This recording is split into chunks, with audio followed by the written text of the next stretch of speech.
6:57. I work night shift, so I got off at 7 o'clock. Get a tone out. Richmond gets a tone out when the emergency situation happens. So I get called to an area that's a rough part of Richmond, and I get called there in reference to a possible stabbing. So what's going through my mind at this point, I've been called there multiple times throughout the night, and every time you go there, nobody wants to talk to you, cooperate, everything. So it's one of those, nobody knows nothing, don't know why you're here, get in your car and leave. So that's pretty much my thought. So I pretty much got there, but I wasn't in the hurry. I didn't run license signs or anything. So when I pulled on the street, I started looking for the address they gave me. And it's a street that goes, when you first pull on it, it goes down, starts descending down, it comes back up. So I started looking at addresses, and then as I'm starting descending down the hill, I can see up to the left a woman screaming.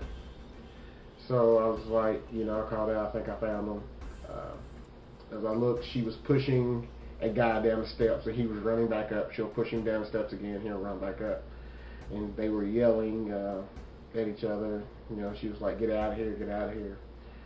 So as I pulled to that situation, pulled down there, I kind of county-cornered, and he saw me as I was approaching in my cruiser. So as he came down the steps, I saw that he had blood all over it. So I was just like, oh, well, this is it. So as I'm pulling in, my window's down, and I tell him, I was like, stop right there, and he was coming towards my cruiser. When I said that, he reached for something, and at that time, split second, looked like he had a gun. So I jumped out and ran to the other side of my cruiser and pulled my weapon. As I did that, I realized then it wasn't a gun, he had a machete, and it was probably about that long.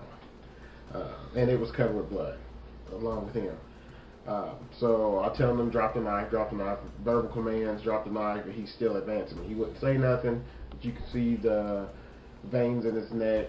He was, he was real stiff. Real aggressive. Oh yeah.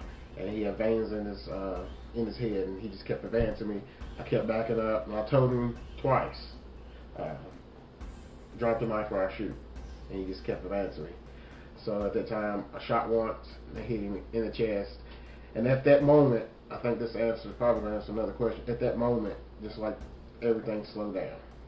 I don't know if it's the muffle from the gunshot that kind of pierces your ears a little bit, but it just felt like everything slowed down. I do remember at that moment he did like it took a gasp of air, like, and then he collapsed. I remember kicking the knife away and immediately getting on my radio, I need help. Shots fired. And then all of a sudden, at that morning, you just hear sirens everywhere. It just all like instantly sirens.